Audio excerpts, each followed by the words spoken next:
with John on Main Street Media, Utah, KMMU. I got it right this time. As many of you know, I have a show on K Talk Radio, and once in a while I've gotten it wrong and said K Talk or given out the call letters for that one. But I got it right this time. It's KMMU.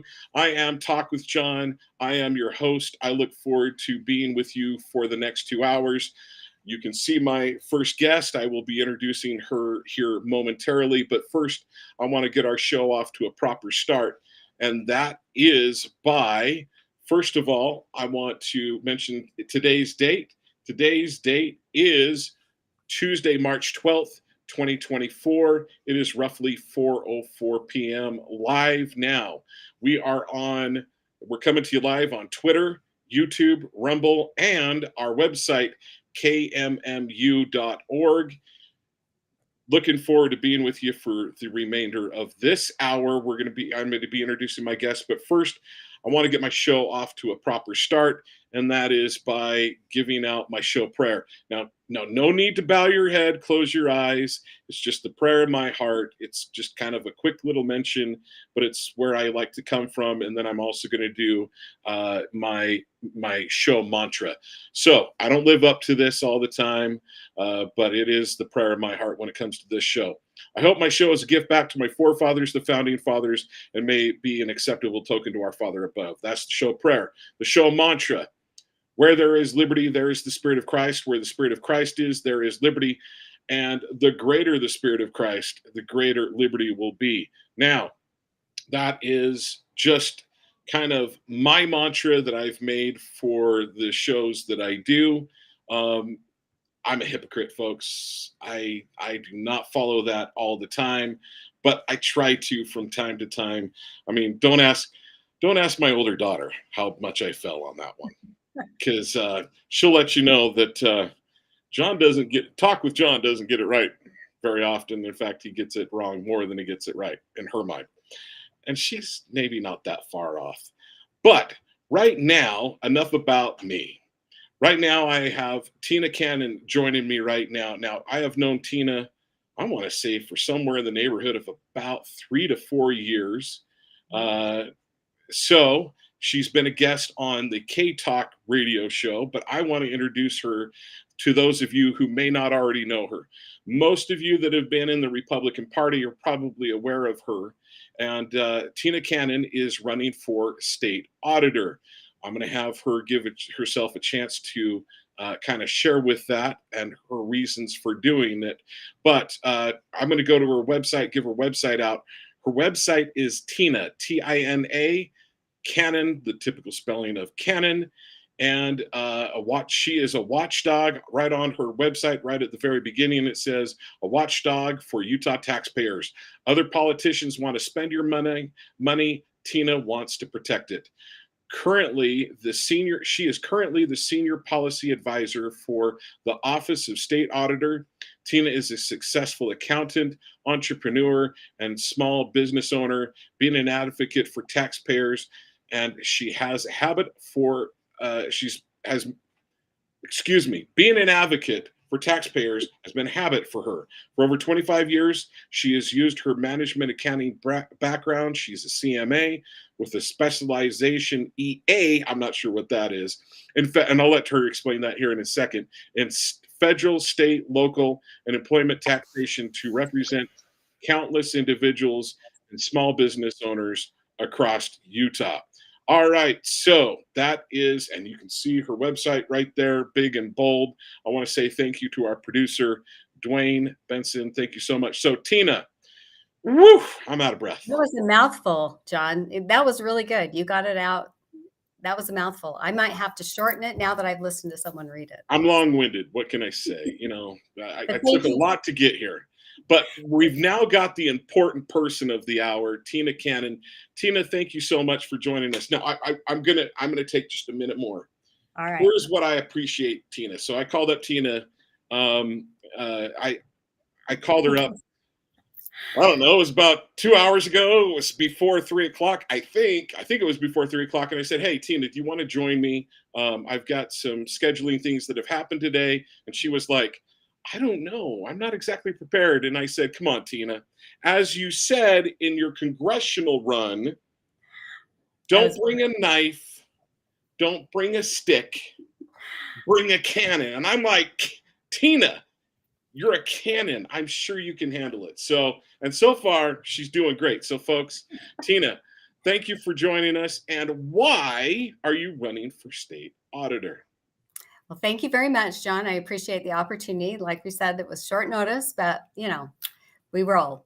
So why I'm running, as you read from my website, after my run for Congress, I was looking for something to do, and I got a call from the current state auditor, John Dougal, and he said, "Hey, here you're looking for something. Why don't you come work for me?" And I laughed. I'm like, John, I was trying to get out of politics. And he said, "No, here you can make a difference." And so that's what we do every day. It's been a pivot for me to go into government from the private sector and to be a watchdog the other direction. So the best way to describe why I do what I do is my first audit, I was assigned to the State Tax Commission on an audit. And I've represented clients before the State Tax Commission multiple times over the 25 years that I was in business. And never once did I ever hear, "Oh, that's okay. This is too hard. You don't have to do that." But when I went to the tax commission, that was their response on our audit. "Oh, that rule's too hard. We can't do that." And I was flabbergasted by that. That would never fly in the private sector. But that's really what we do in the state auditor's office. We hold government accountable. We are over statutory and fiscal compliance for 1,800 different agencies across the state. We do fraud, waste, and abuse audits. We are also over privacy for the state. So there's a lot of things we do with a very little amount of money. We are a lean, mean fighting machine in this office. Okay, Tina, before you go any further, all right, no one's watching right now. Nothing is seen. NSA does no way to get in this. Is there any way that we can funnel some of those overexpended dollars into John's bank account? No, not a chance. Sorry. No. Okay, all right. No, sorry. Continue. Sorry. But that's really what we do. It's actually, people would be shocked how busy our fraud, waste, abuse hotline is, and the items that we have as a constant billing code for the office, and that we are constantly investigating across the state. So we are independently elected from the other parts of the executive branch for a reason. That independence, both in elections and in budget, are very, very important, because we do have that oversight over the governor's office and all state agencies. So it's been a fast learning curve for me as I've turned around and done audit for the first time, but it's been really, really enjoyable is a strange word for it, because we joke in the office that we are destroying our faith in our fellow men, one audit at a time. But it's important work, and I'm glad to be here and doing it. Okay, so forgive me. As you know, talk with John is pretty slow. I haven't taken an IQ test because I hear the average IQ is 100, and I just can't bear to hear that I'm like 94. So that will totally destroy every sense of self-worth I have. State auditor, as state auditor, would you guys just be auditing state entities and entities such as county, cities, entities within the state? So it's not the public you would be going after. Am I understanding that correctly? That's correct. I am on an audit right now where we have a quasi-public entity with the state bar that I'm on that audit, but those are very, very rare when it's not a government agency within the state of Utah. So yes. Okay, so I'm going to ask you this. What percentage of, actually, I'm going to ask you multiple questions. All right. But beginning with, do you find it to be more common or less common, that the state entities, and I'm going to use the total umbrella, it's in the state of Utah, so I'm going to call it state, the state for the moment. Do you find it that they are overspending, underspending, what do you find which way that goes?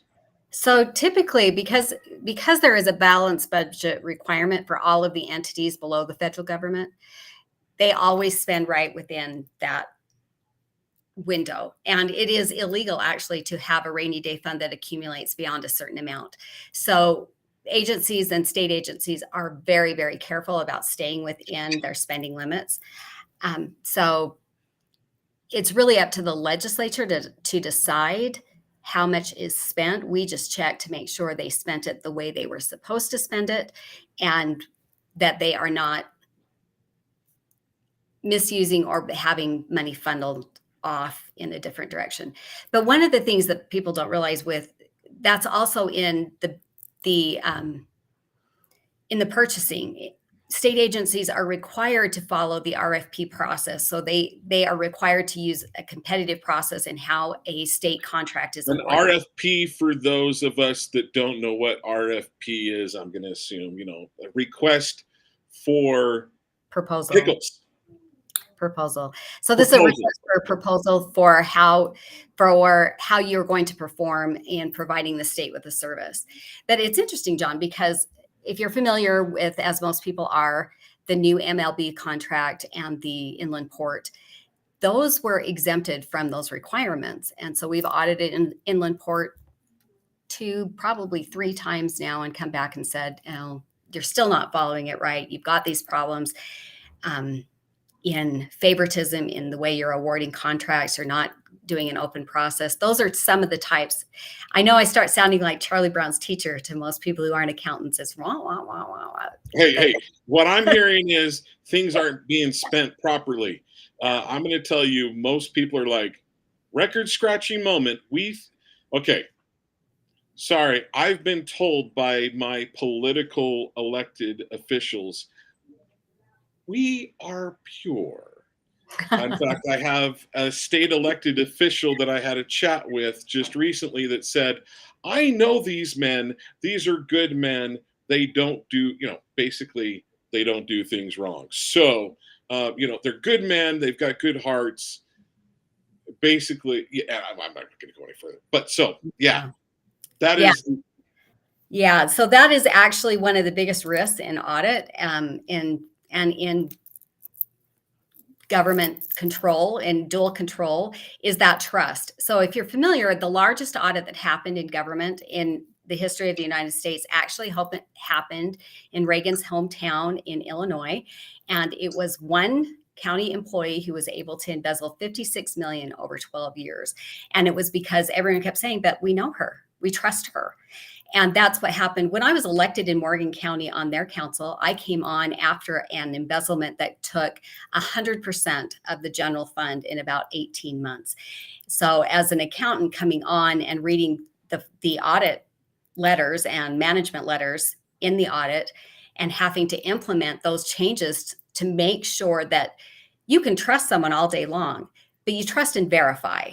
And that's the way this works, and making sure those separations are in.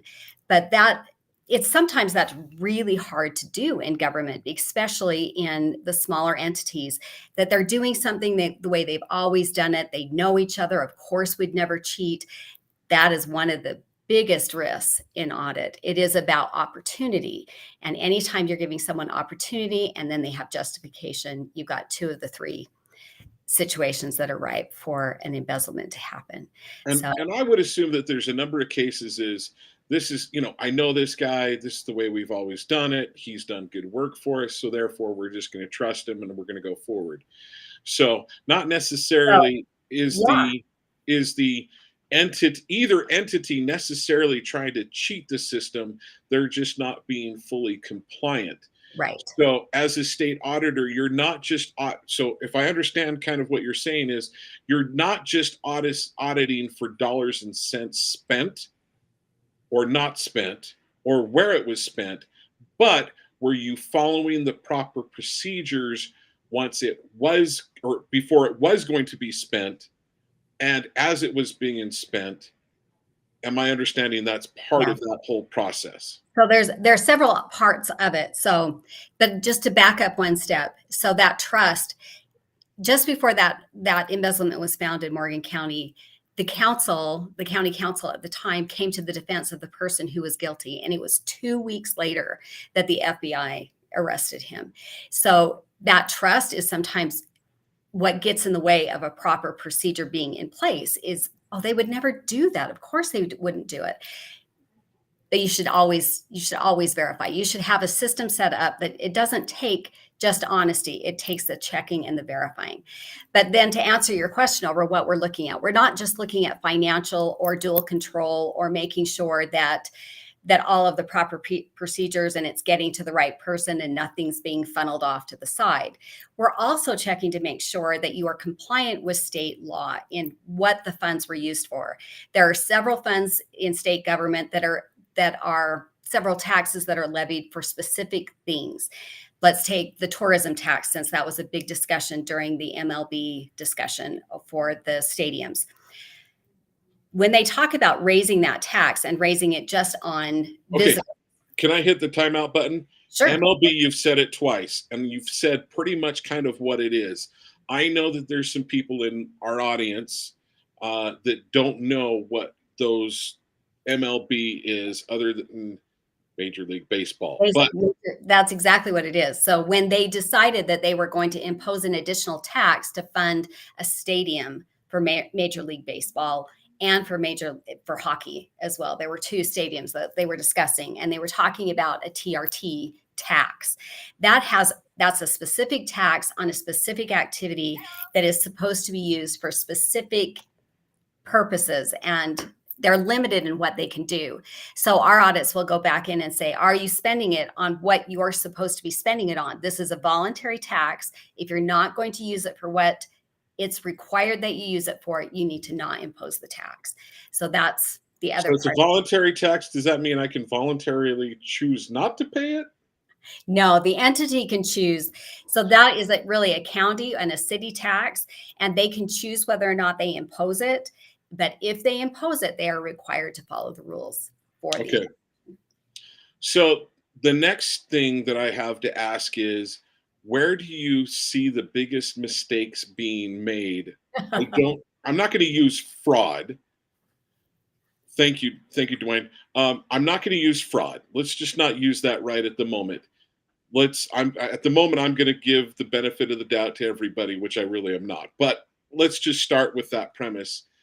Do you see more mistakes being made on so I'm thinking state, county, city. What other level do you guys also cover?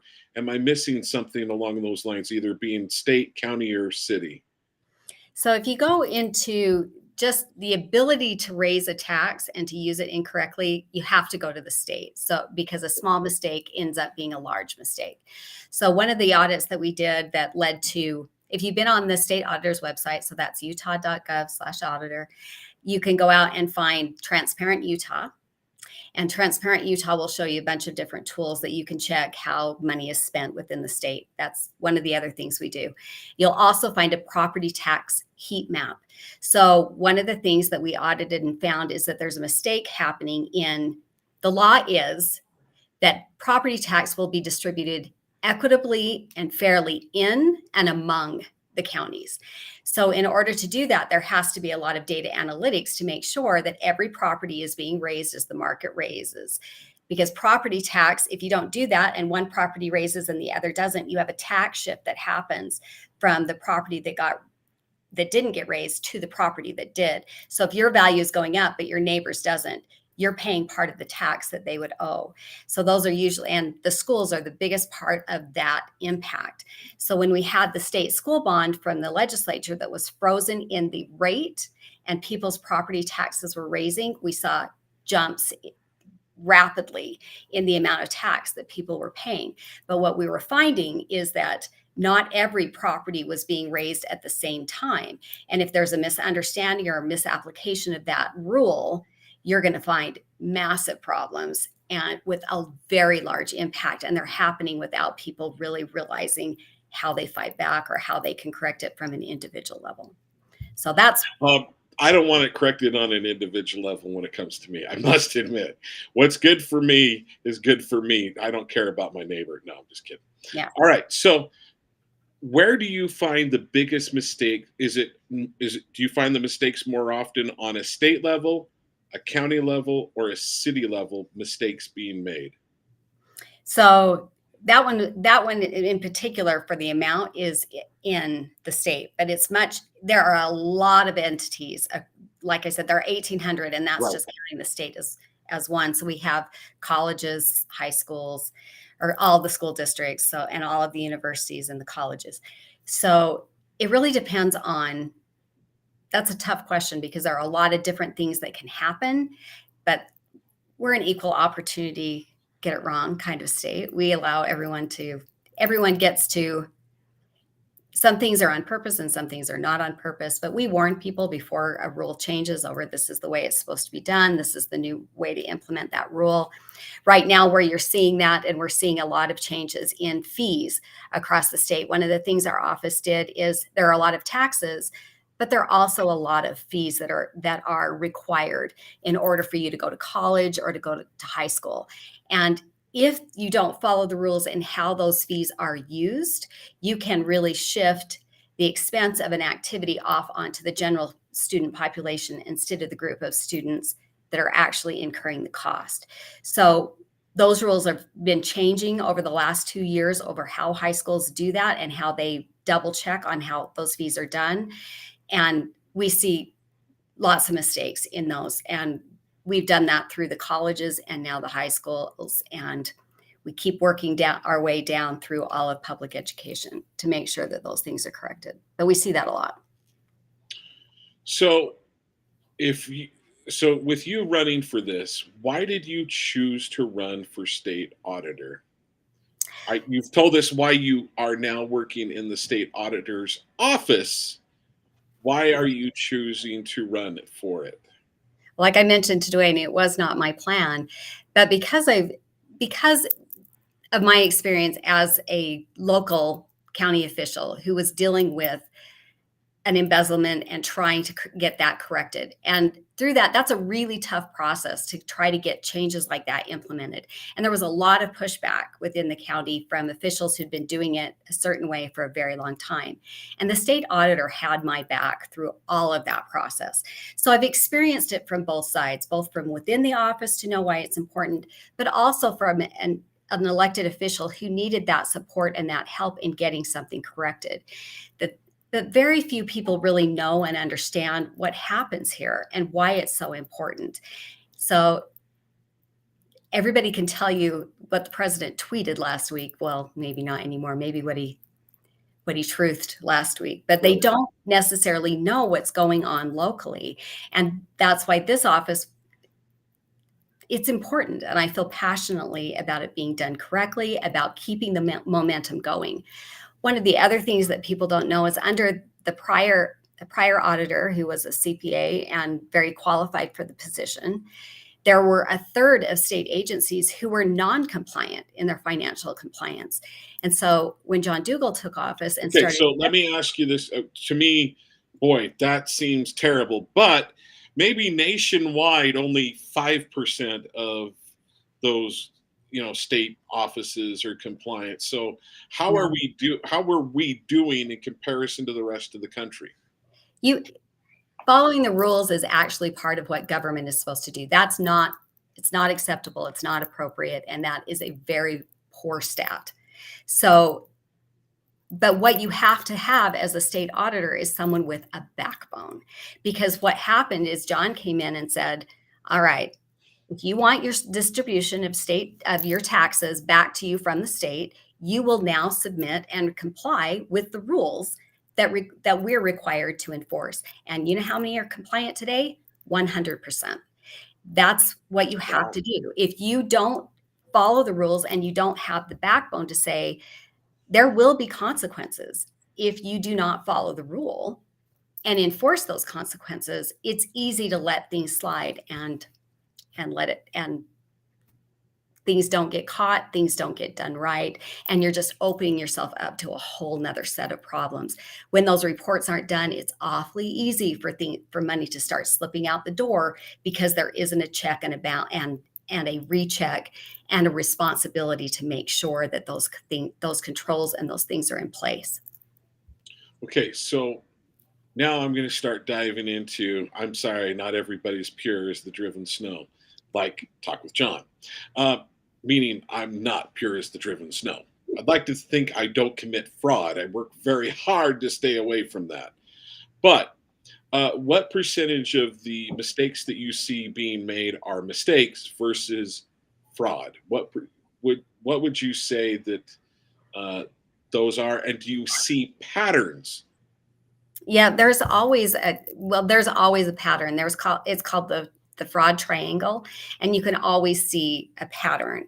There's opportunity, there's justification, and then there's now I'm on. I've got to go. I'm going to go grab my triangle so I remember my other third. But there's always that you definitely see, and you see it in the private sector too, that it comes with opportunity and then with motivation. When someone is put under pressure, maybe there's a financial situation, maybe there's a justification because, well, I've been working all these hours and I only get paid this. It makes it very easy, or I deserve it. So you definitely see those. Um, Sometimes there's always everybody's doing it. We see that in like the procurement and the RFP process that, oh, well, of course we're going to shuffle that contract off to a family member or a friend or someone that we know. That's just how business is done.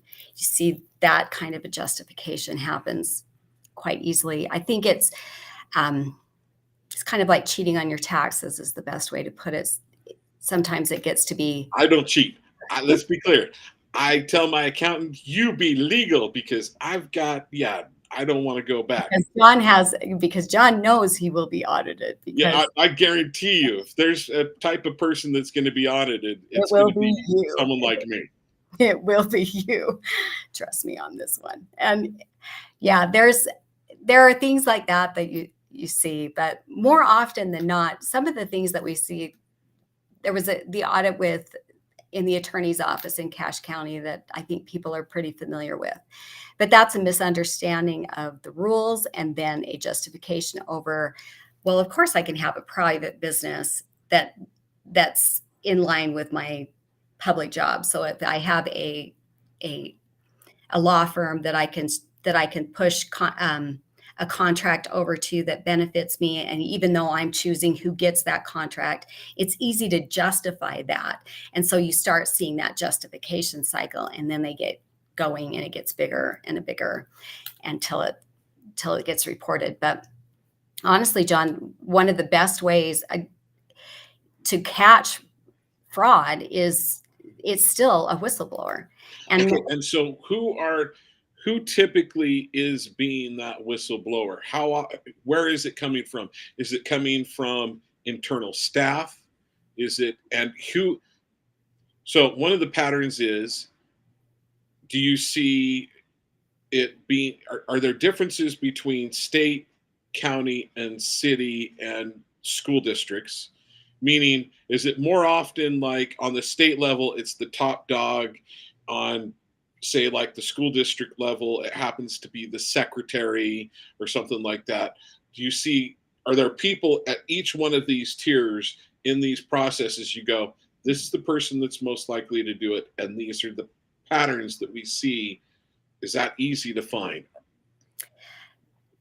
yeah, there are a lot of different circumstances, but going to school districts in an embezzlement that happened in one of the charter schools, that's someone who has access to it, but so you never want to have one person over it. So, for example, in a county, you would have the treasurer is over receiving the funds, the clerk would be over reconciling the bank account. There is a double check there. There's a lot, everybody's double checked. So the same thing should be happening in a school district over someone distributing funds. That should also be happening even down to a club level within the school. If you're collecting money, that there's always someone checking the fund, that you're making sure that the receipts and the disbursements are in line with what they're supposed to be doing. So it's just having two eyes on that process. Sometimes we can do that in a smaller entity with two people. Sometimes we can do it with the analytics. So you can start seeing the pattern. and that's one of the things our office is getting really, really good at. In fact, we lead the nation because of the transparency website, where we collect every financial transaction in the state, and we are able to analyze those and find the outliers. That's not standard in accounting. Standard practice is to go sample and pull a couple random examples. But if you have all of the transactions, you're able to analyze the whole set and find the outliers. And that makes it a much more effective way to go. So it depends on, we hope that we keep improving, and as the technology improves, that we as an office improve and start using those technological improvements, and then push for that to be generally accepted government standard across the country. So, okay, now you're running for this office. I'm going to get further into why. Why are you running for the office? Why do you want the responsibility? Now, I must admit, I don't pay tons and tons of attention all the time to the state auditor's office. In fact, I'm going to say that's probably one of the ones I've paid the least attention to over the years. What? You're normal? Oh my. So that's an easy joke for me to make, John, because usually, especially in this campaign, everybody's worried about the governor, the attorney general, because it's gotten a lot of attention. Now we've got a Senate race, we've got congressional races with everybody in. And so I usually introduce it with, that office you're all worried about. You're all, how's it going to go? How's it going to go? So is the person that is currently the state auditor, are they running for office as well? No, well, he's running for Congress, so he's running in Congressional District 3. Okay, so he is stepping down.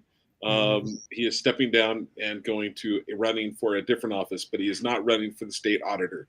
So it's an open seat. So we're going to get into. I'm going to ask you a question, but first I do want to mention, folks, we are coming to you live on Twitter, YouTube, Rumble, and KMMU.org. As well as you can go to your favorite platform, which is KMMU, and research, and you find a lot of our past shows. And you can also call in at 385-899-2134. That's 385-899-2134. And feel free to ask Tina any questions you have, if you have them. And listen, I know a number of you like to listen. I can't believe how many people I've come across over the years, and say you're a listener. I'm like, I don't believe you for a second. I've never heard your voice on the show. And they will bring up specific things that I've talked about on my show and that nobody could know about me unless they listen. And I go, oh, okay, so I guess you really do listen. What do you know? But if you don't call in, I will give, I will just, you're hearing my questions, folks. So 385-899-2134. So where I want to get to is, why Tina Cannon? What is it that you bring to this office? I think the biggest thing that taxpayers should know is that private sector experience, and that representing taxpayers means that I always remember whose money that is. In fact, this is our new state budget, our state financial statement, and $22 billion of money that we took from the taxpayer. So since I've spent my career across the desk from people telling them how much they owe in state taxes, and most people will pay more in state and local tax than they will pay to the federal government, especially when you consider sales tax, property tax, gas tax, all of those other little teeny things that they don't think you notice. I know where we got this, and I care deeply that we use it the way we should be using it, that we're careful with it, that we use it wisely, and that if we're not using it, we give it back or we do a tax cut. So that's why me. That private sector experience is really, really important. The other reason why it's important is I've spent my life in management accounting. That's my background. That's my training. I go into a company, I look around and say, no, this is where you can improve. This is where we're losing money because of the inefficiency here. That experience translates really, really well into government, especially as your oversight and you're writing recommendations for how to do things. Sometimes those, and I'm mean. especially compared to Ricky. Ricky's not as mean as I am. And sometimes that meanness is a benefit. I've raised 4 kids and I know where the rubber hits the road.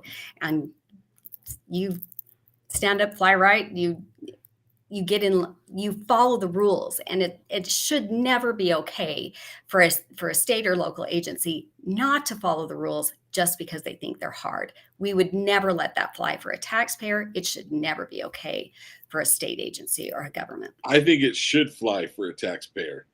Hey, sorry, we've been too mean. Sorry you made a mistake. I know you made it a few years in a row, especially if that ever happens with me. Come on, please. I want a little bit Yeah, of they grace. never do that, John. They never do that. They would never say, "Oh, you're right. That's too hard. We won't make you do it." They make everybody do it, and then they fine you for doing it wrong. And that's, love it or hate it, that's the system. And I don't get to change those rules. But what I can do is make sure that government has to follow the rules too. Okay, so what is your office allow the normal citizen? Why should they care about it? Um, yeah, why should we care about the state auditor?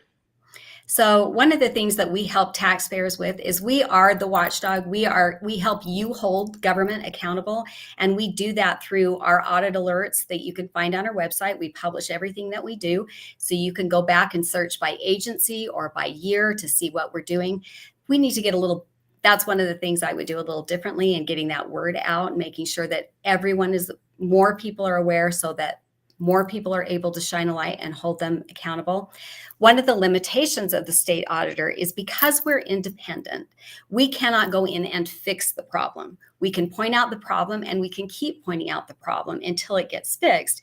But shining that light, if we go in and do it for them, we're no longer independent and we can no longer be the auditor. So our job is to point it out and keep pointing it out. But the more people know about that in government, the more likely it is that it will start getting changed, because these are elected officials. They like to get reelected. They want everyone to think they're doing their job right. So that light is really, really important, and sharing that information back to the public in what we're doing, what we're finding, and helping them also hold their government accountable. Okay, are there groups within the state, organizations within the state, or people within the state that have been consistently okay? So, do you have an enforcement arm? First things first, do you have an enforcement arm to this? Do you guys hand out the penalties, or do you hand it over to the state AG? So it depends on the situation. When we find criminal charges, we have to turn that over to the AG to decide whether or not they will pursue criminal charges.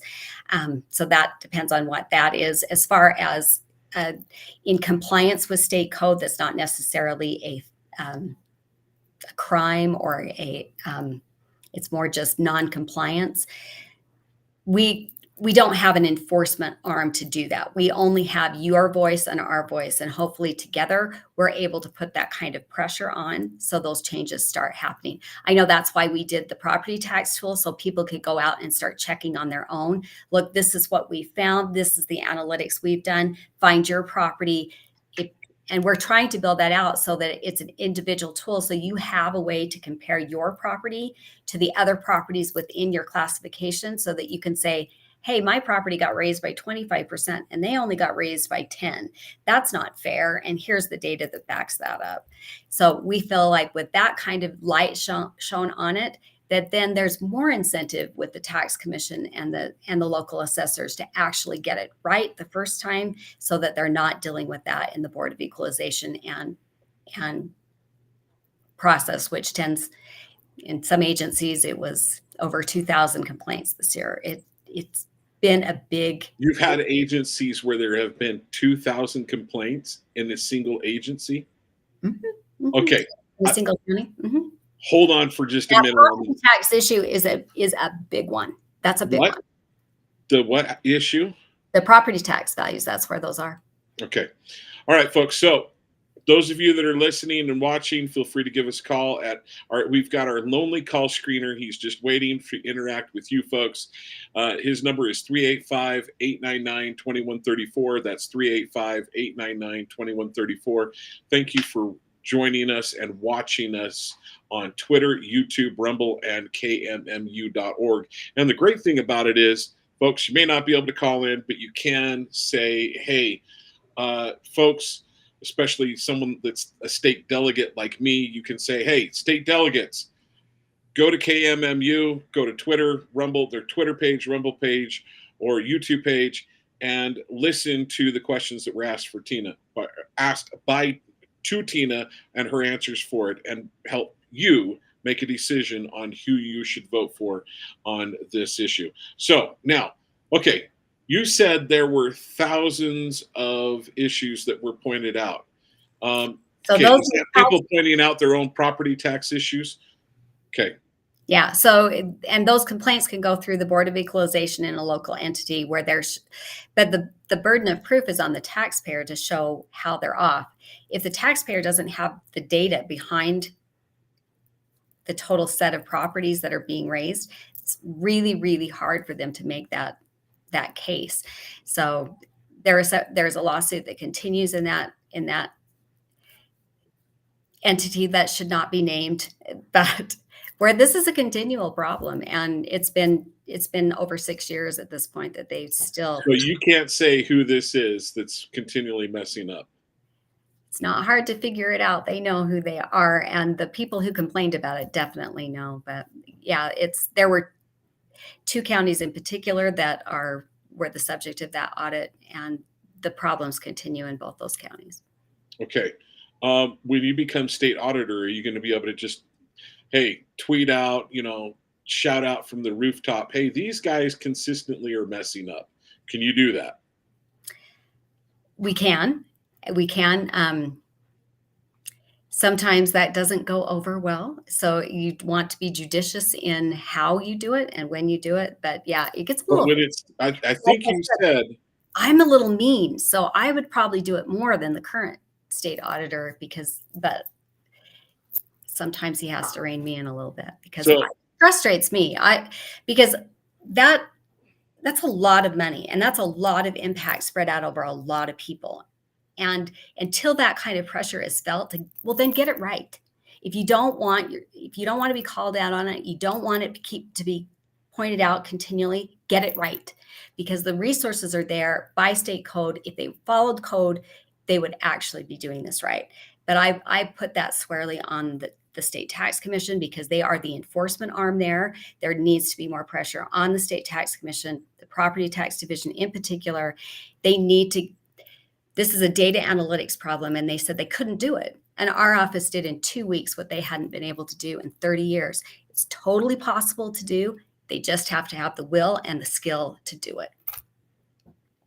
Wow. Okay, so I thought I heard you say they've been consistently screwing up for 6 years. Now you say 30. Wow. Okay. This has been in code for 30 years. That the requirement to have a computer-assisted assessment program has been in code for 30 years, and it's still not there. So we did that audit a year and a half ago, we released it in January of 2023. And it still wasn't there. It had been in code since 1993. So that's 30 years. But that requirement has been on for the State Tax Commission to actually enforce it. If it isn't getting done right at the local assessor, then it is the responsibility by code for the Tax Commission Property Tax Division to step in and either provide it at cost, the services at cost, or to do the work for them. That's where that enforcement is. So when it's off, we don't get to step in and do it, but the State Tax Commission should be, and they should be getting that right. They will argue they don't have the resources to do it, that they need an increase. That's why we came in and did it in 2 weeks and showed them how to do it. It's not that hard. You just have to, but it is a different allocation of resources than what they're currently doing. Okay. Sorry, that was really tough. So I could tell you were frustrated about it. I can tell you're frustrated about it. And if it's been going on for 30 years, that kind of ticks me off as a citizen. Yeah, it does. It should tick everybody off, and it should be embarrassing for the tax commission. So Tina, government is really good at spending money. So Mhm. how are you going to spend our money? How are you going to take more money out of our pockets? Or, you know, are you focused on taking money out of the public's pockets? No. So I want to protect your money. Like I said at the first, we are a lean machine here. So we are over 1,800 agencies over financial and statutory compliance. When they couldn't do Transparent Utah in the governor's office, we brought it over to ours and we do it better. And we did it for no increase in funding for our office. We do Wow. all of it with 45 people. We are good at what we do. We are really good at what we do. And sometimes it's department covering department. But because we are a lean machine, people get nervous when there's change, and that's one of the reasons why I'm running. Is it's really, really hard to keep that kind of synchronization and that kind of teamwork moving when there's rapid change, which it does happen with an elected office. So we're trying to keep that momentum going and keep that building on those changes, and then keep increasing the efficiencies and the improvements in the way we do our job so that we keep saving taxpayers money. I always told people in the private sector when they would hire me as their tax accountant, a good tax accountant will save you more than they will ever cost you, because they know the rules and they know how to get it done. The same thing is true in the state auditor's office. A good state auditor will save taxpayers a lot more than they will ever cost, because we are saving you money through the processes, through the efficiencies, through pointing out where the problems are and bringing them back in line. Okay, so what are some things, is there anything that you want to implement that is not currently being done? Is there any changes that you want to make that is not currently being done? I think you said, hey, I'm going to be a little bit more of a watchdog. I'm going to bite a little bit harder. I'm going to be a little bit meaner. Um, so I'm assuming you do want to make some changes. What are those changes that you want to make? And we've got roughly about 9 minutes left. So I can say all of them in 9 minutes. So this is I always don't know. You tell me. this is always a tough question, John, because I work for the current state auditor, and I do have a lot of respect for John and the work he's done. Like I said, there have been vast improvements from Hey, where. okay, so let's do this. So Let's. I can give you I'm some. willing to say that he's done a great job. He's made some vast improvements.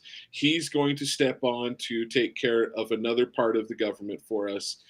Um, you have some thoughts on what can be done differently. This is not about slamming him. I want to be clear. I don't think you're slamming him in any way, shape, or form. I just, as a state delegate, want to know what you're going to do differently, what you're going to implement differently than what's been done. So going back to some of the things we've talked about, that data analytics and that change in the accounting profession, we need to keep that momentum going. Our current assistant state auditor chairs that committee on the national board of state financial officials. So we're hoping to start moving those into. We want to lead the way and start pushing that to be a generally accepted government accounting standard, instead of being behind the curve and always doing it the slow way. So sometimes accountants might be a little slow to move, but we need to keep moving that forward and keep being aggressive in that change and using the AI, the data analytics, so that we're more effective and more efficient with what we do. So that's something we need to keep building on. I also mentioned on the shining a light, since our efforts are to help people, the taxpayer, hold government accountable. We need to let the taxpayers know. Sometimes when we send out our audit alerts or our audit letters to our management reports to state agencies or to the press, they get to choose whether or not they pick that up and they start telling the story. We should be sending those out to the people who we represent as well, and letting other people know, so that you're helping us hold that government accountable as well. We're helping you, you're helping us by shining that light a little brighter. The more people hold up their cell phone and shine their light brighter that it gets. That needs to continue. I've already said I'm a little meaner, and so sometimes they tend to want to cut your budget. I could tell you a story about that, because if you hold legislators accountable, sometimes they come after you and they will cut your budget. So there are some things that you still do have to be assertive without being aggressive.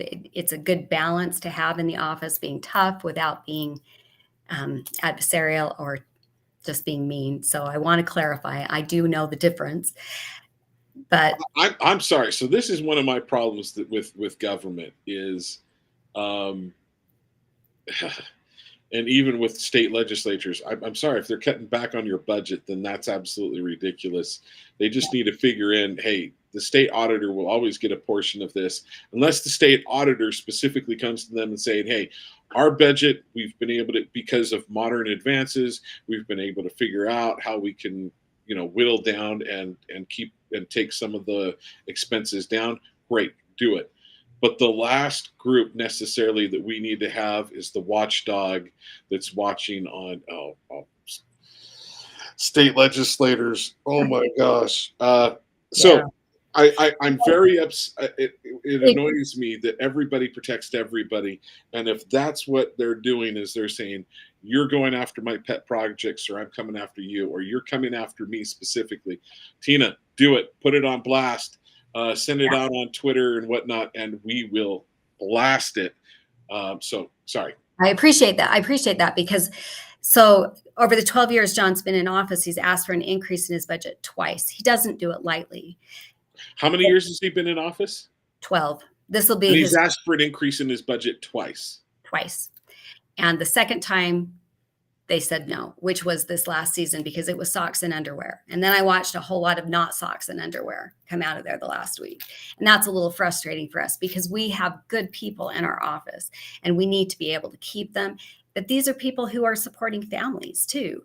And this is a tough market to do that in. Sometimes there has to be an increase to keep good people working. I'm sorry. After 12 years, to only have one pay increase, it's not like Budget increase. So we are down 9 employees from where it was at its top. We've been able to be lean and more efficient and keep our budget where it's been without and lose people or not rehire as people have gone on. But we're getting to the point where we can't lose anymore. It's okay. time. So Tina, off air, I'm going to ask you a question. I want to know how Mike McKell is doing for you, and I want to know how Jeff Burton's doing for you. And the reason why I ask, I'm sure you can figure it out, is because Mike McKell represents me, and so does Jeff Burton. All right. So I will ask you off air if they've been supportive. I will answer off air because I've talked to several of them over this very issue. There was a push the last week where they wrote our office out of the Capitol. So when you walk into the Capitol building, you are supposed to see your government in architecture. It's supposed to remind you of the Constitution. So you see the House of Representatives, the Senate, and then even the judiciary with the Supreme Court chambers are there. And then you have the executive branch on the other floor. So you have the governor, you have the lieutenant governor, you have the attorney general, and you have the treasurer and the auditor. So to just come in and write our offices out in the last week without warning feels a little mean. It feels a little, yeah.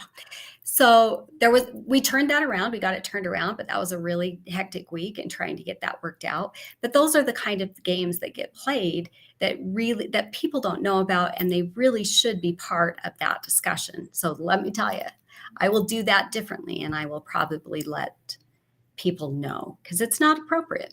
Well, this is my opinion. It's important for, I can respect not wanting to put people on blast all the time, but on the flip side of the coin, if the state agencies, when there's issues within one state agency doing something against someone else, it's important for that to be vetted, for it to be announced. And then, hey, let's have the public debate. Let's get it in the public square. Let's talk about it. Right. And maybe it just comes down to a situation where either I make sure my representative votes a certain way, or we put it on the ballot to say it doesn't. So you can put things on ballots to say, how do the citizens feel about a thing, without that necessarily having any level of enforcement. Hey, we just want to know people's opinions, like the state flag. Okay, Tina, you may be for the state flag. You may be for the new one, you might be for the old one. I'm not going to ask you, but my point is you can put those type of things on a ballot. It's not necessarily that it holds everyone to it, but let's get people's voices on different things. And one of the things that we need to find out, and we need to have us told, is when we have the state legislature and the governor that want to take the attorney general and put it underneath the governor, as opposed to having the individuals ourselves, the citizens vote for it. That is an area that I'm not very thrilled with when it comes to my state representative. Right. And that separation of powers is there for a reason. And I think we're losing sight of that, at least in the general population, of understanding why they're independently elected, that oversight and that pushback has to happen in order for government to stay accountable. It's supposed to be a relationship where it's a little adversarial. It doesn't have to be mean, or we can disagree better, I guess, but we have to disagree. And that's the way it's structured. It's supposed to offset each other. It is supposed to be a check and a balance to the whole system. That's the way the republic was set up to work. We should be following that. So I just want to leave you with this thought in that independence. I'm old enough to remember Enron because, like I said, I've been doing this for a long time. You don't have to be very old to remember Enron. Yeah, well, long ago. That's because we're both probably in that same generation. But that's what took down Arthur Andersen. When I was in college, it was the big 8 accounting firms, and it quickly has become the big 4 because of that not having that separation. And that independence is crucial in a state auditor for that very reason. You have to be willing and able to say what needs to be said in order to keep government on the right track. So, Tina, will you let the public know when people are messing with you? Absolutely. As a state auditor. Okay. Oh, absolutely. Okay. Absolutely. And so hopefully Tina will give me a phone call, and then, or producer a phone call, and we'll get you on and say, hey, what's going on? Let's get this out, and let's get it out to the public. All right. So Tina Cannon, I want to say thank you for joining us. Why don't you give us your pitch, as it were, your elevator speech on what you're running for, and just go ahead and give us we gave that introduction. Let's do it again for those of us that have watched through it, but give us one, or that may be joining this during the middle. Why Tina Cannon for state auditor? Well, as you said, I'm Tina Cannon for state auditor. My website is tinacannon.com. And I'm asking for your vote and your support at convention. We're convention only in this race. It's probably the only race that can be decided that day on April 27th at convention. We're both convention only. For all of the many reasons. My 25 years in the private sector gives me the knowledge of whose money this is I'm watching out for. So I want to continue to remember you, and I want you to remember me, because I know, I got that all wrong, John. I'm supposed to say it differently than that. But I remember the taxpayer. That's the point. I remember whose money this is, who we took it from, and what it could be doing had we left it with you, which gives me the passion to make sure that we're doing it right and that we are wise and judicious with what we do with your money. And if not, then I'm sure that the legislature would be happy to reduce your tax. So that said, Tina Cannon for state auditor. And John, I really appreciate it. I know it was last minute and I gave you a hard time, but it was fun. It was a good conversation. Tina, if that's you giving me a hard time, please do it more often, because. Well, that doesn't do anything for my I'm mean argument. I gave him a little hard time, but he did point out that, you don't take a knife to a gunfight, you take a cannon. And here I am. So there we go. All right. You have a wonderful week. Thank you so much for joining us.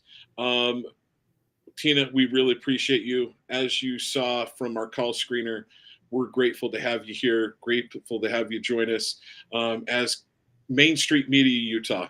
Main Street Media Utah here on KMMU. We look forward to having this continue to grow. Our numbers are growing on a regular basis. We're going to be here years to come. So please Once you get in that position, the last thing I'm gonna ask you is, will you come on with Main Street Media Utah on a regular basis? Absolutely, I'd love to. Somewhere in the neighborhood of like maybe every 6 months. Oh, yeah, yeah. Okay. All I'd right. love to, love to. It's always good to have a conversation and let people know what's going on Okay. behind the scenes. And if someone's not being nice, let me know because I can put them on blast. I appreciate that. You Thank can you. do it online or offline. Take care and talk to you later. Thank you very All right. much. Thanks, John. See Appreciate you, it. Tina. Bye. Bye. All right, folks, that was Tina. We are so grateful that she joined us. Tina Cannon for State Auditor. We want to say thank you to her. Now, here, not too far off, please forgive me, folks. I'm going to pull up my phone and I'm going to look and see. We do have a guest that will be joining me. And I want to make sure. So let me give you a couple things that are coming up for state delegates. And if you're not a state delegate, reach out to your state delegate. And if you don't know who your state delegate is, shame on you. Now, okay, some of you may be libertarians, some of you may be constitutionalists, some of you may be Democrats. I'm going to assume that we don't have as many Democrats listening to us as we have Republicans, libertarians, the Constitutional Party, and so forth. But just to let you folks be aware, Brad Wilson is going to be at Lehigh High School for those of you that are, and frankly, you don't need to be a state delegate, I think, to go to that. Also, I received a message a little bit earlier today, and I'm trying, and forgive me, I'm trying to pull it up, but we will be having. Oh boy, I am looking for it furiously.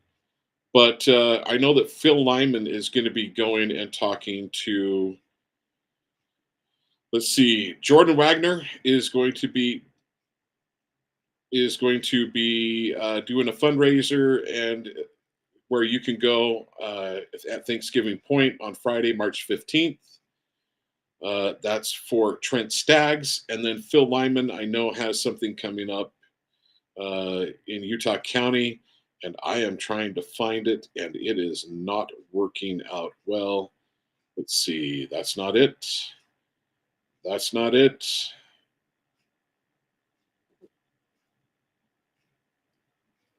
Aha. So Terry Bishop sent this to me. Thank you, Terry. Lyman for governor. Phil Lyman will be doing a cottage meeting in the Linden City Center on 100 North State Street. This will be hosted by Terry Bishop, Lynn Tromley, and Jennifer Avies. Come meet Phil Lyman. Phil Lyman is running, Trent Staggs is running for state senate, as well as um, Phil Lyman is running for governor. And once again, thank you for Tina Cannon.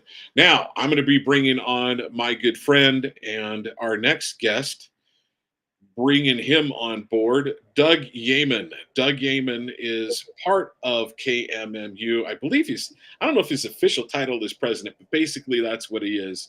He's the president here of Main Street Media Utah. We are grateful for him. He has helped us put this in. But I'm not just bringing him on to talk about Main Street Media Utah. There is something, even though we probably should wind up doing that one of these days, the main reason why I'm bringing him on, and I right now today, is because he took some action, reached out to his legislators, and helped get a bill passed for food freedom. It was a food bill. So, Doug Yeaman, you are live. Thank you for joining us now on Talk with John on Main Street Media Utah. Now, let me point this out. Let me give out the call-in numbers because Dwayne, who is our producer, would make sure and remind me. We have a call-in number of 385-899-2134. That's 385-899-2134 that you can call in. Also, thank you for listening to us or watching on Twitter, YouTube, Rumble, and our Main Street Media Utah KMMU.org. All right. Doug, thanks for joining us. Appreciate you being here today. Of course. Can you hear me all right? I was worried about this. I haven't used this sound system on this before. Sounds fine to me. I can hear you just fine on my end. So all of others. Okay. we see you clearly, and we want to say thank you for joining us. Thank you. So, tell me where we go. So where we go from here is, Doug Yeaman, tell us about, you decided to put forth a food bill. And if I understand correctly, it's not just like, hey, you woke up one morning and said, I'm going to try to get in touch with the state legislature and then wind up having a bill in place, right? It took a period of time. In fact, if I understand correctly, it took you a couple of years to kind of get this thing to happen. So let's talk about let's talk about why you decided to try to do what the food bill is about, and let's talk about if it was a success at the legislature or a failure. Okay, well, the bill is still a work in progress. We did get it passed. We didn't get everything in it that we wanted, but virtually, as I'm learning painfully, we probably never do initially. It takes several attempts to finally get the perfect bill. So you don't do something like this alone. I have to be honest with you. I keep saying this. I have no idea what I'm doing. This is not. This bill did not come because I know something about how to get it done. I'm just very fortunate and blessed to have some people around me who are perform miracles in this stuff. Holly McClure was my partner in putting the bill together. She is a genius at being able to understand both the issues and how to write them and frame them and get them basically into a written bill. Again, I have no idea what I'm doing. I just know how to get stuff done. That's one of the things I say about myself. And I have mentors that have basically joined me in the journey. This is the third bill we've done. Delane England, Gail Rosica, and Kristen Chevrier are the people who really understand how it all works and how to get stuff done. I was thinking driving over here this afternoon, they are probably the lead people, and I don't want to take anything away from everybody else, but I see them at the Capitol working 12, 14, 16 hours a day during the legislature. And they are responsible for, in my opinion, getting most of what is important done in the state of Utah. There's a lot of other stuff that gets done, like how to park your car and not get a ticket and a whole lot of other stuff like that. But to do something really important, I don't think it can be done without the help of them and the coalitions that they're able to put together and the support that they get from other people around them. So this has been a work in progress for 2 years. It's HB 73. It's a bill to food bill, and it was designed to protect the state of Utah from itself. And so let's talk about what was the bill trying to get accomplished? What were you trying to get accomplished with the bill? What it does is it brightens the lines around the people who can regulate it. For example, it restricts the Department of Health, the Department of Agriculture, and the administrative agencies, the unelected administrative agencies, from being able to use some kind of a crisis as a way to justify getting in control of food. And it also restricts the governor. He can't just automatically declare an emergency and then go to the health agencies and say, we need to do it. Let me give you an example. Pretty much your audience knows that there is a tremendous amount of pressure and energy being put around wanting to regulate things like natural gas. Well, what does natural gas have to do with food? Well, let me think. Nitrogen and fertilizer are dependent on to a very large degree on natural gas and the production of natural gas. So they declare a climate emergency, and immediately then they can say we have to control the distribution, the production of food by regulating and controlling the distribution and manufacture of fertilizer. Gee, I wonder how that's going to turn out. It will help if we can reduce fertilizer and the production of it. I'm assuming that's going to help us increase the production of food, right?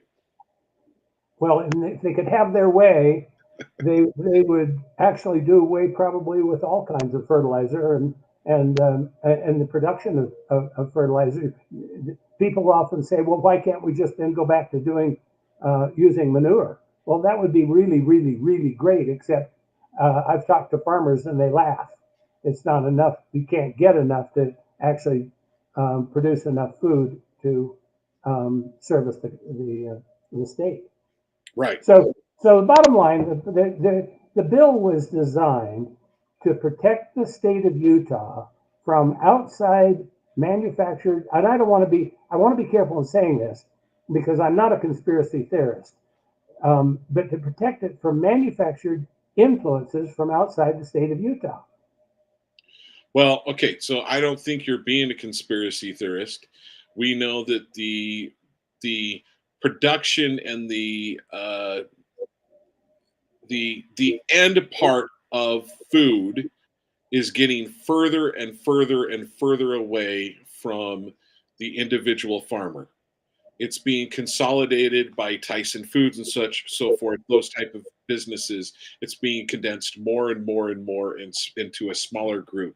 So things can be controlled, and if you can, and also what's happening is so more power is going to those kind of end production people, the slaughterhouses and so forth. More power is going to them, and they are gaining more money while less money is going towards the rancher and farmer themselves.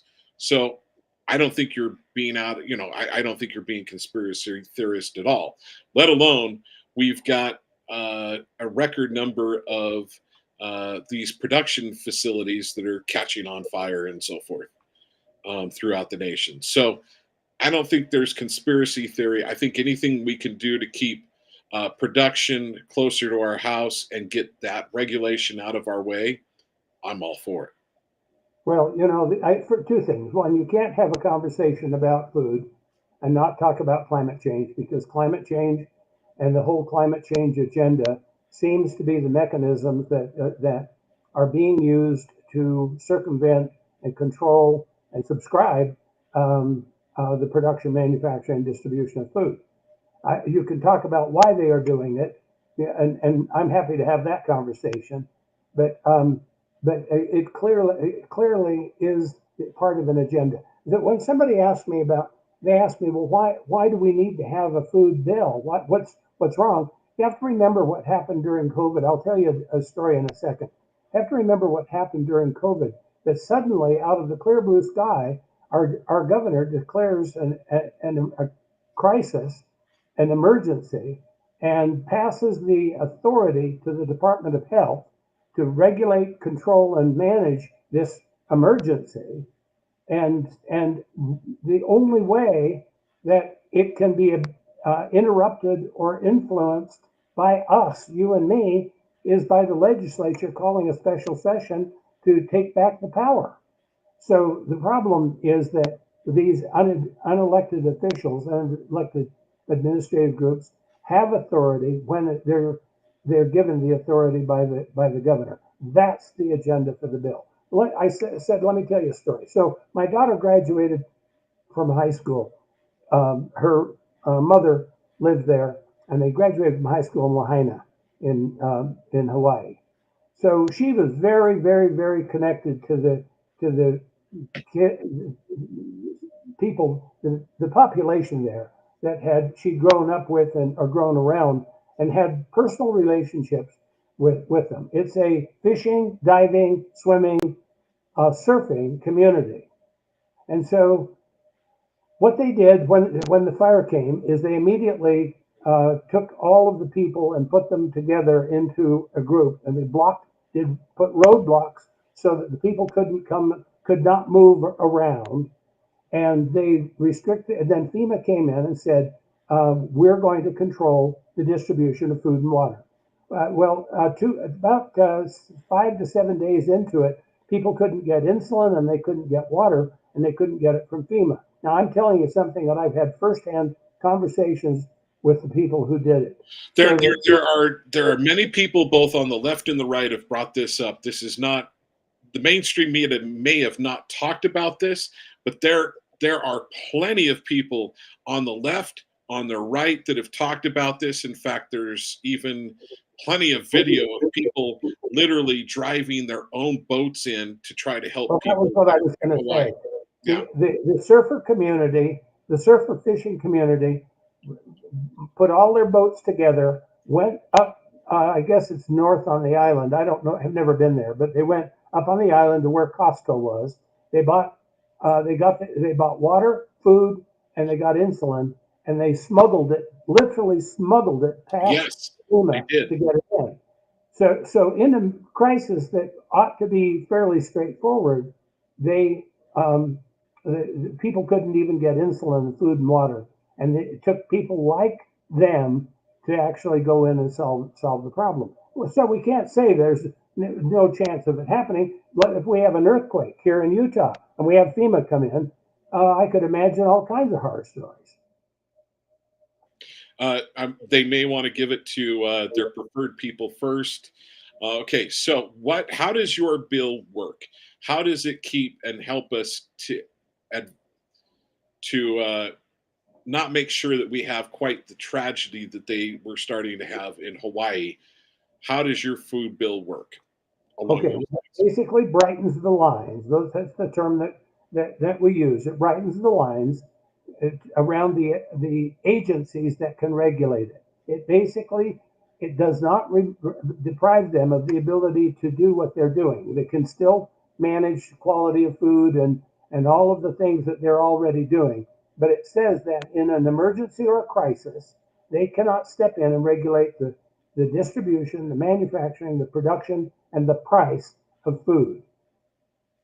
Okay. Who has the responsibility for that?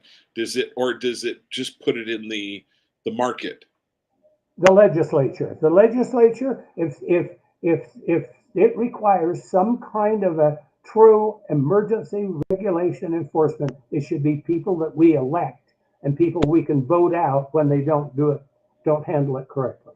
They should be representatives of ours and not somebody from the executive branch or from one of the unregulated or one of the administrative branches. Okay. Unelected administrative branches. So how does your bill, so is it just for emergencies or is it for even day-to-day use right now? Well, again, there's no need there's no requirement for regulation to protect it when there's no problem. The challenge is what happens in some kind of a crisis and emergency, and how do we make certain that we in Utah don't become the victims of people outside of the state of Utah. That's the challenge, and that's what it was really all about.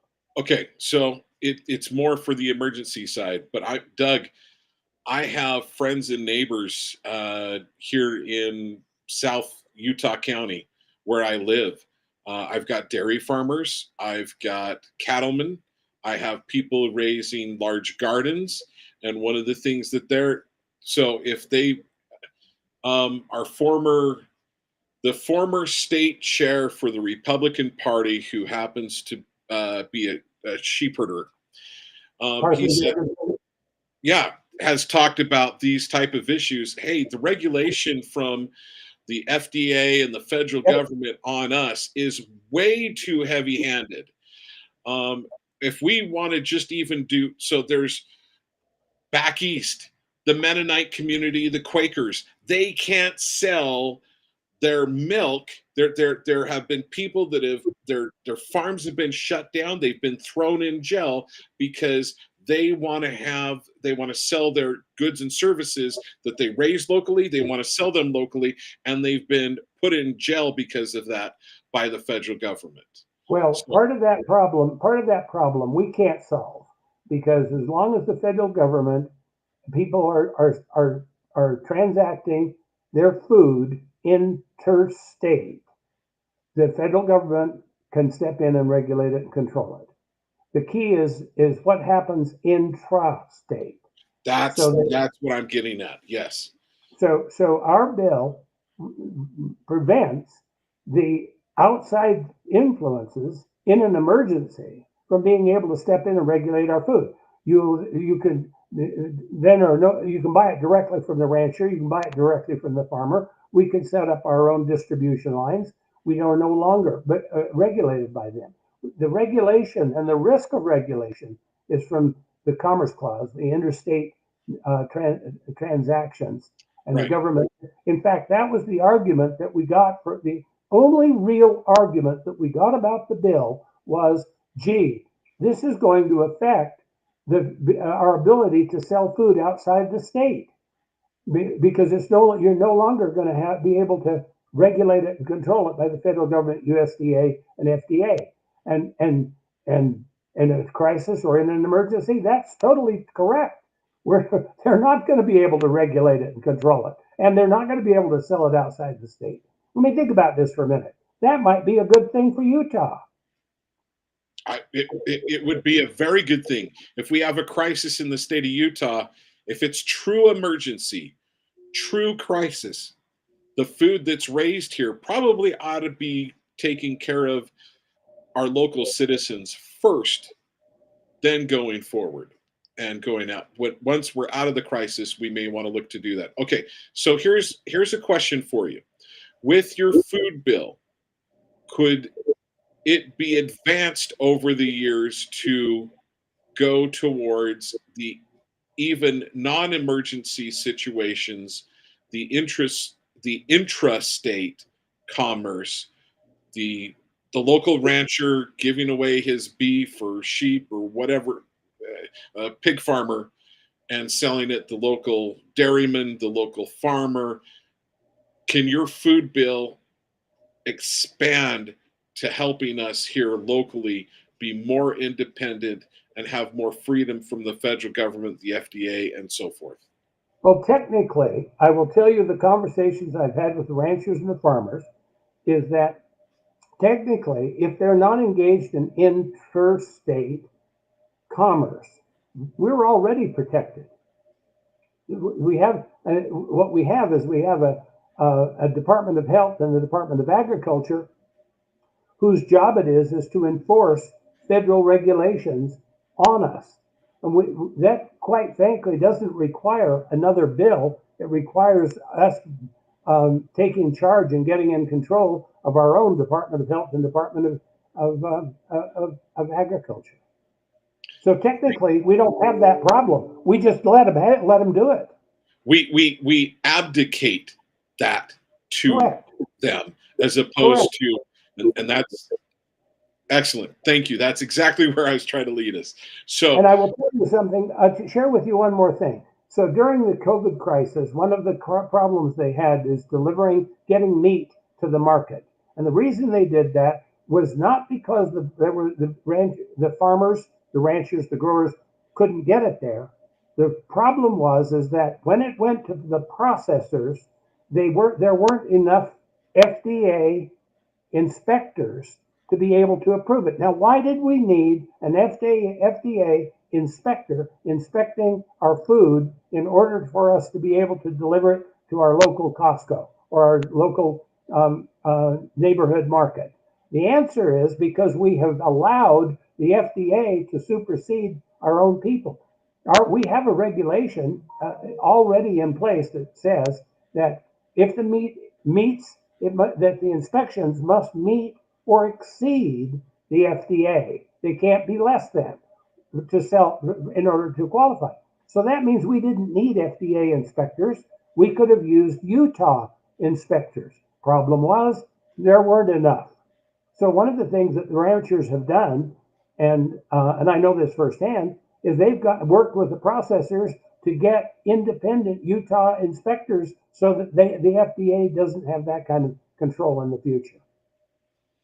Okay, so when you went up to, if I remember correctly, you told if you've been working on this food bill for more than one legislative session, is that correct? Yes, that's correct. Okay, so how many I only submitted it this year.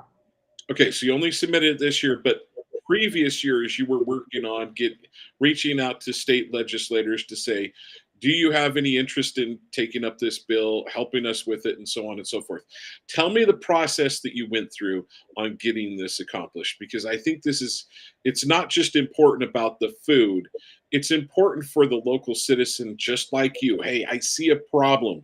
I see a problem that we're having in our state. I want to get it taken care of. I want to resolve it. Um, so often people say, why aren't people standing up enough? Well, Doug, you and your team, between you, Holly, uh, Dar- Delane England, Gail Rosica, and Kristen Chevrier, and others, have gotten involved, gotten together, and gotten a bill forward. Tell me kind of how this process happened. Well, first we have to have a bill that we believed was that we could get passed. So that was Holly. Holly wrote it. Then we went to Ron Winterton, who became our sponsor. He took it on. We wanted a priority bill because a priority bill assured us that it would get heard. There are a lot of games that the legislature plays to block something that they don't want, and one of them is to just not hear bills that are not, quote, priority bills. And there's every senator and every legislature has a limit to the number of priority bills they can have. So we got Ron on board. Ron agreed to do it take it on as a priority bill, and then we submitted it to what is called Ledge Research, which is the legal arm for the legislature. They took it and then rewrote it, but basically kept all of the pieces in place until we had an actual bill. Then the problem was, so then we get the bill all ready to go, and Ledge Research comes and says, I guess that our suspicion is they talked to the Department of Health. Excuse me, the Department of Agriculture. We don't actually know for certain what I'm going to Okay, say. so real quickly, when you say the Department of Agriculture, I'm assuming you mean the Federal Department of Agriculture, correct? No, the Utah Department of Agriculture. Okay, well, I'm glad I asked. Went to the Utah Department of Agriculture, and the Utah Department of Agriculture said, we don't like this piece in the bill. So it was something that basically really restricted them. And Ledge Research, the legal group for the legislature, took it out and didn't inform us. We didn't know about it until after we were submitting the bill to be heard, right at the spot where it was now going to get presented. So what they did is they didn't neuter the bill, but they took out one part that ensured that what we had was what we want to have as a final bill, which is there's no chance that the county, for example, this is where it starts to get sticky, is it because the Department of Health and the Department of Agriculture also have local offices in the counties. So you have a county who can interpret the law administratively without having to get necessarily approval from the Department of Agriculture. So what we wanted to do was to restrict that so that couldn't happen on a wholesale basis, and where a whole bunch of the county agriculture commissioners could get together and say, we don't like this. They're creating too much methane. We need to stop it. And that piece is not in place. It is in place for the Department of Agriculture, the Department of Health, administratively, and for the governor. So And they took it out. That was one of the ways they took it out. And when we tried to get it back in, there was a fight over. Well, it's gonna have now what they call a um, um, it means that they have to allocate money to the bill. I've forgotten what they call it, but they have to allocate. So there's an attachment to it that says it's going to cost this much money. Then it has to go through the people that are doing the budgeting. Okay. And so rather than deal with that, we just let it go quietly. We kept it under the radar. We didn't make a big deal about it. We didn't have 1,000 people showing up to the Capitol to support it because we already knew we had started to work clear back in the middle of last year, and we held a meeting where we invited senators and members of the House into a presentation that Marlo Oaks and I did to talk about the bill and why it was important and get them on board. So we had something north of my guess is a third or more of the legislature already informed about the bill and because of Delane and Gail and Kristen, we also had a huge number of commitments on the part of the legislature that they would support the bill. So when the bill came out, we were pretty confident that it would get passed. Um, it started to hang up, and one of the tricks that they play is somebody doesn't want the bill to run, so it doesn't get on what's called on the board. So in the last 2 days of the legislature, we had Ron and a handful of other, Gail and Delane and Kristen, all working to get the board to get it up from the bottom so that it could get passed on by the House. And because it got passed in the Senate, it was a Senate bill, got passed and it needed to get passed in the House. In order to get passed in the House, it had to get on the board so that people could vote on it. That was just a nightmare. But it all got done and everything happened, but I won't say it was easy. I will tell you that anything you're doing with the legislature is, if it's meaningful, is a puzzle. Well, I'll say this. I don't want legislation passed easily, period. I do want it debated. I want it talked about. I want it vetted. So I'm glad for that. But it does seem like we have way too many frivolous bills that get passed, bills that are taking away our freedom as opposed to ones that are actually doing and giving us more freedom.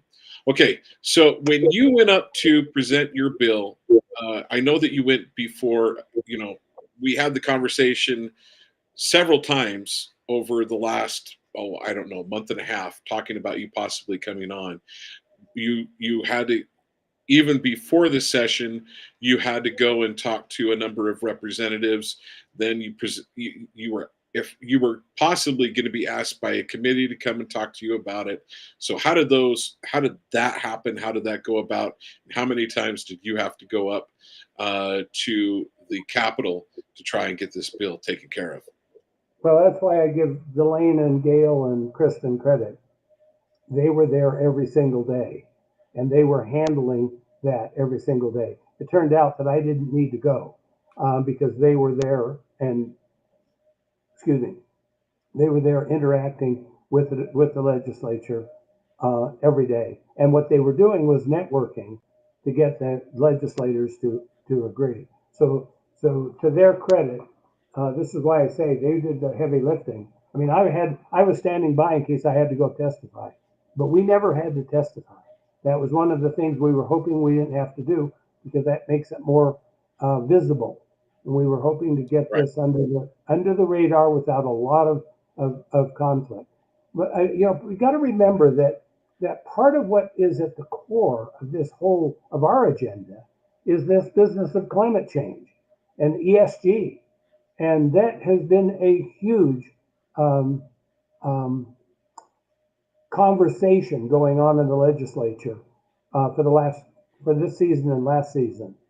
And so there was the risk that this would be tagged as something that it wasn't, and because of that. And so We were Okay, more. so were you worried about it being a green bill or an anti-green bill? Well, it clearly would have been seen as an anti-green bill. There's just no question. If anybody had really brought it up and raised that question, because what we're basically saying is that the Department of Agriculture or the Department of Health can't, without the legislators' involvement, regulate the distribution, production, and management of food beyond the scope of what they're already doing. And the federal government can't come in and just say, okay, now we got a crisis.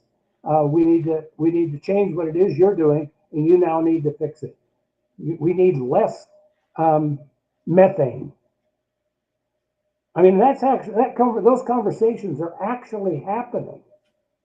Okay, so how is ESG, and so I want to have you back after after the primaries are done. After the primaries, we're going to have, so as you know, we had Tina Cannon on.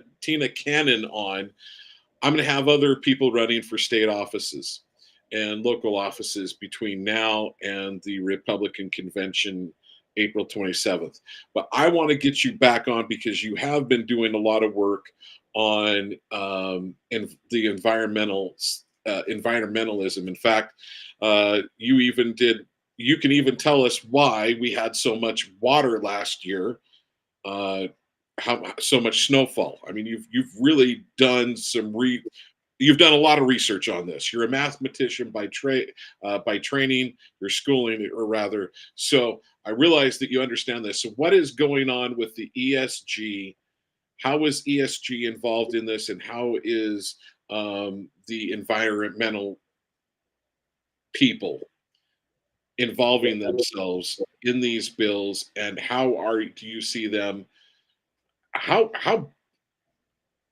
involved are they up there at the Capitol that you know of? Not just Okay. this bill, but overall.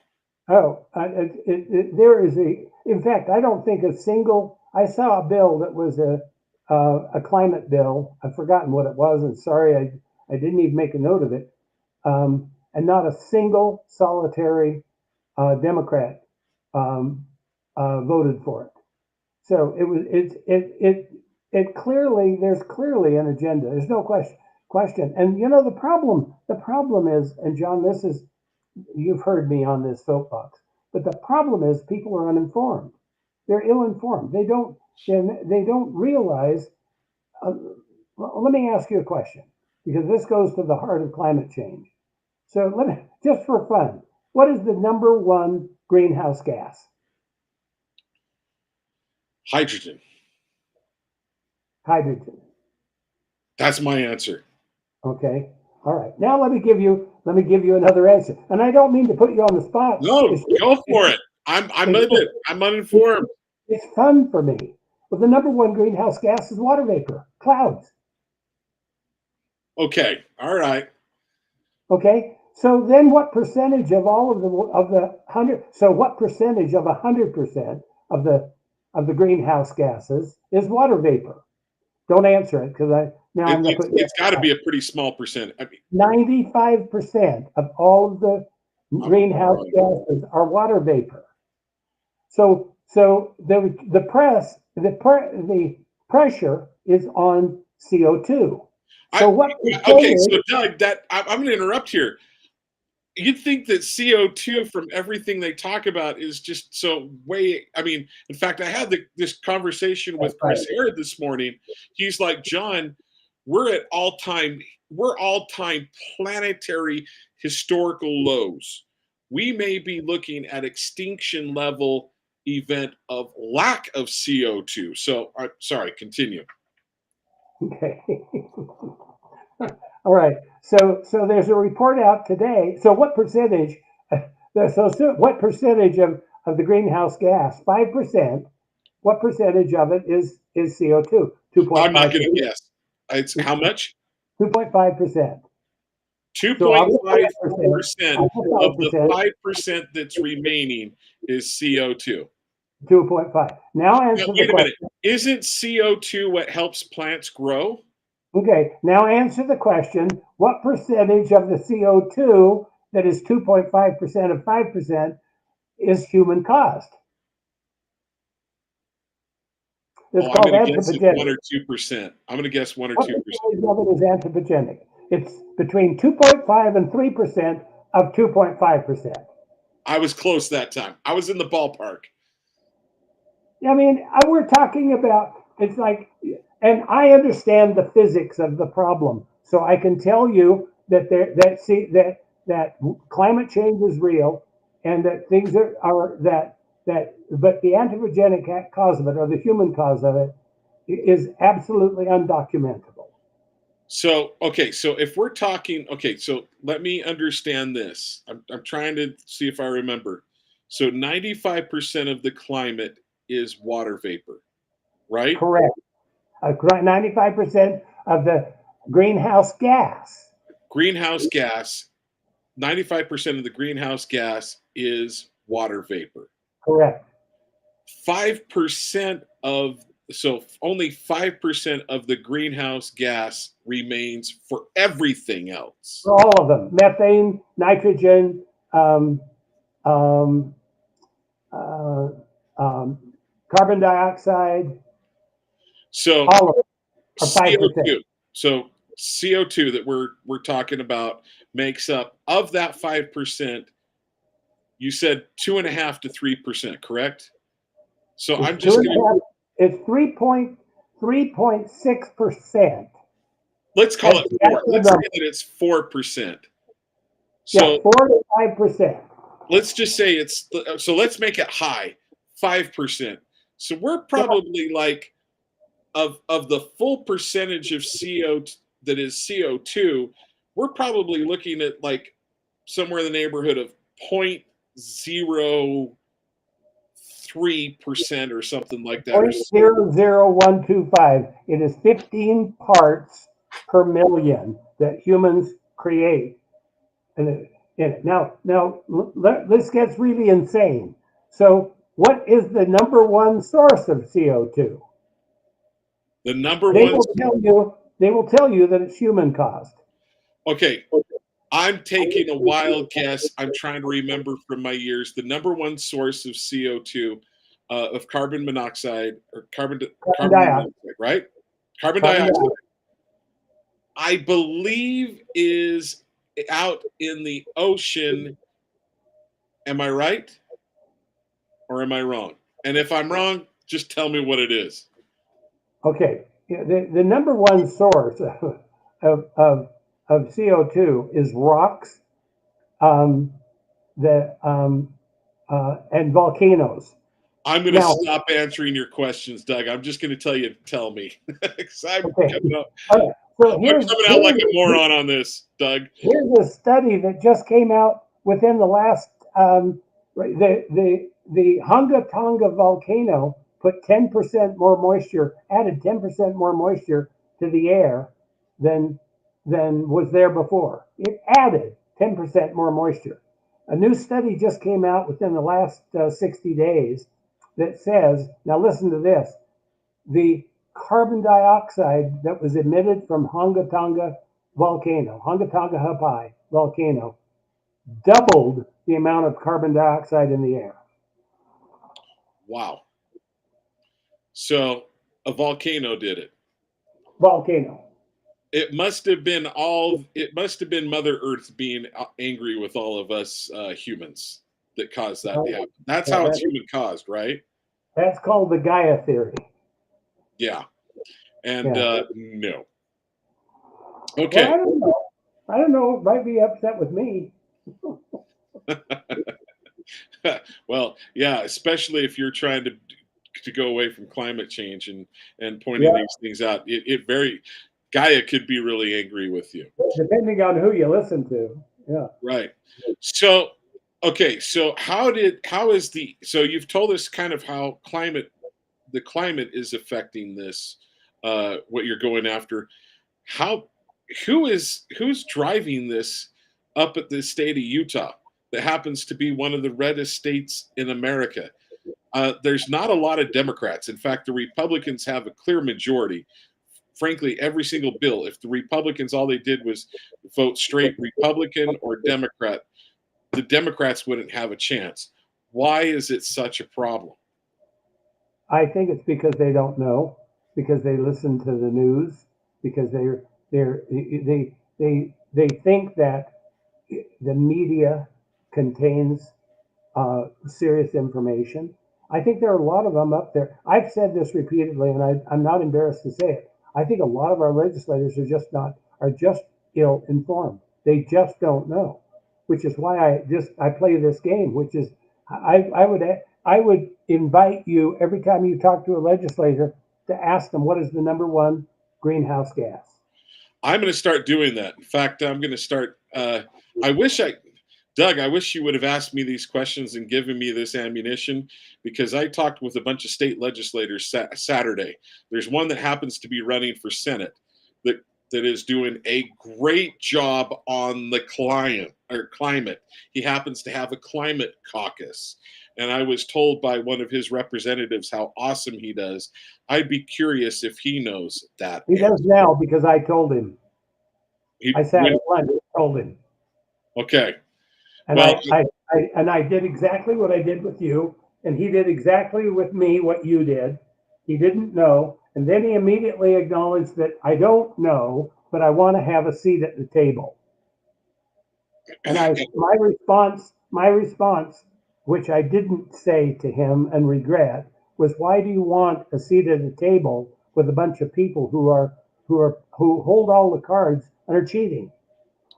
Okay, I'll go one step further. If you don't have the foggiest idea what's going on and what the truth is, like me, you're that uninformed, why are you even trying to put a table together? Because if you don't know how to play poker, if you have no idea how to play poker, if you go there thinking you're trying to play bridge and they're doing Texas Hold'em, you're going to get smoked. Well, that is the point, isn't it? Yeah. Okay, so I'm sorry, just to bring this around, full circle around. Please do. I think that the climate change is the threat, and because people buy into the climate change and they say we need to stop having so much cattle flatulation, so because they're generating too much methane, they don't even know how much methane is being created and how much what percentage of it is part of the 5%. By the way, I'll tell you. See, that's the problem. The problem is that they'll talk about we have too much methane, but they don't know how much methane we have. It's 0.9% of the total 5%. 0.9%. That's 0.9%. 0.9% of the 5%. Well, plain and simple, we need more cattle. We need the price of beef to come down, especially on Wagyu beef. Yeah. Now, I don't think I said that correctly. Of the 5%, yes, 0.9% is part of it. So if you add them all up, all of these percentages equal 5%. Yeah. Okay, so of the remaining 5% that isn't water, 0.9% of that is 0.9% of that is methane gas. So our producer, our illustrious producer, did the math on that. I'm assuming he did the math, and what he has is 0.000. That's 3 zeros. 17% is methane of the greenhouse gases. Yep. And if you believe it, and if you accept it, and you say that this is truly a crisis, then we need to put ankle monitors on our cattle. That's crazy. Make sure that what they're not doing, and put some kind of a filter on them so they don't flatulate, or stop feeding them, or stop growing them, or. It would be nice. It would be interesting to know what the Earth historical record shows for methane gas, what it was. So, one of the reasons why I've had a few people claim to me why the dinosaurs were so big is because the plants were so big and the CO2 was so much more. So I go, okay, maybe we need a little bit more of that. All right. So another thing that you mentioned, not only you were fighting against was the I lost you. can you I hear me? lost you. I lost you. Well, okay. So you mentioned that there were two groups up there. There was the environmentalists, and you could say they're part of the same group, maybe, but the ESG. How was that involved in this bill? What do you see them doing, and how are they manipulating things that you were able to see? Um, well, you know, for our bill, this is part of why we went under the radar. We Right. didn't want to get it tied. We didn't want to create, because here's was our theory. How can anyone vote against Utah having its own security on food? It Forget doesn't make climate sense. change. It doesn't make sense how anybody could vote against that. Yeah. So the only we had people not voting, but we had a super majority, as it turned out, because that was our whole principle, our whole basis. If I had come at it and said and made an argument in all the time that this is about climate change, we would have had opposition to it. I am certain. Okay. But we had a super majority in both houses. But you said there are two groups up there that if I understood you correctly, that you see causing problems up there. The environmentalist group. Okay, so how about this? I believe, and this could be my conspiratorial thoughts, but from what has been relayed to me by state legislators that I know, that I've spoken with personally, that we do have the environmentalists up there, and that we also have the ESG is part of the Yes. environmentalists, Yes. as well as there are separate groups outside of the environmentalists. Now they happen to be friends, kissing cousins, maybe you could say, but they happen to be very friendly with one another. But the ESG group, the woke group, I'm going to call them the woke group, are up there at play as well. How are you seeing that affecting bills and the state legislators? Well, I'll give you an example. Okay, so I'll give you something that I know firsthand. And this was a huge, actually, it really upset me. It upset a whole lot of people. So I'm not going to name names because Fair enough. I'm not close enough to, I'm not confident enough in the who that I can say that I can go after people. But I can tell you the facts. So Marlow Oaks wanted to run a gold bill. On the gold bill, the idea was that 10% of our reserves in the state of Utah would be put into gold. Now, why would anybody oppose that? Well, they did oppose it. What did they oppose it on? On the basis that why do we need it? Well, you can tell if you think that game is going on with our currency. If you think that there's something going on that would puts our currency at risk, you would say, and you were on the left, you would say that's a conspiracy theory. We don't want gold. If you're on the right, you would say we need gold because something's going on with our currency. Well, gee, something is going on with our currency. Gold's gone up $100 in the last 2 weeks. Why? Because our currency is going down. Value of our currency is dropping. We are no matter Well, any Texas, person you talk to will tell you that our currency is at risk. And what we're dealing with is potential hyperinflation. Is it going to happen? Well, it's mixed bag. People are saying yes, and some people are saying no. Marlow Oaks wanted 10% of our reserves put into gold. So what happened? So they passed a law. They passed a bill that cut his the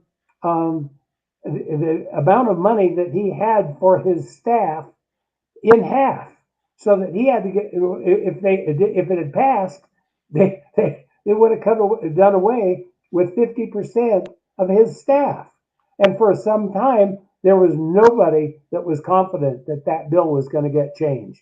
Now that was a budget appropriation bill that was controlling the allocations of money and resources in the state of Utah. And who did they go after? Marlow Oaks. Oaks. Yeah. Now, I believe Schultz got it fixed. He certainly promised he would. I haven't followed up on it. But what a horrible approach when the only single thing that could possibly happen by putting part of our reserves into gold is a good thing, unless you are woke or unless you are so you're either so out of touch. BlackRock wouldn't like it. BlackRock would not like that very much. Some of the main investment houses would not like that There very you go. much. Yeah. Okay, So- so we're coming up on. Pardon me, Doug. What was that? That's real. That stuff is real. It is really happening. It is really happening in our state of Utah, and it is under the covers. And I'm surprised that more people don't know that. We were all holding our fingers crossed that Marlow would get taken care of. My opinion, he's one of the great people in our government right now. From what I can tell, I would concur with that. All right, so Doug, we're pretty much at the end of the show. It's 5:59. I want to say thank you for joining us. Thank you for coming on board. What is the last thoughts that you want to get across on how you want to get how you got the bill taken care of? What last thoughts do you want to share with us? Power comes from telling the truth, and telling the truth is an active and a constructive process. There isn't my truth and there isn't your truth. There is the truth, and sometimes we have to work hard at telling the truth. And telling the truth is uncomfortable, and it means that what we do is lift the covers and look behind the curtain. Well, I think that's well stated. Very well stated. Well, Doug Yemen, I want to say thank you for joining me here on Talk with John today. Appreciate you being here, brother. Dwayne, thank you, call screener, producer. Thank you for being here, helping us get these people on. And I want to say thank you to Tina Cannon. Want to say thank you to Doug Yemen. And folks, we appreciate you watching this program here on Main Street Media Utah. Doug, thank you for putting the team together. Glad to be one of the shows here on it. And we look forward to continuing to grow this. So, once again, this has been Talk with John. Thank you for your time today. We'll see you next week between 4 and 6. Take care.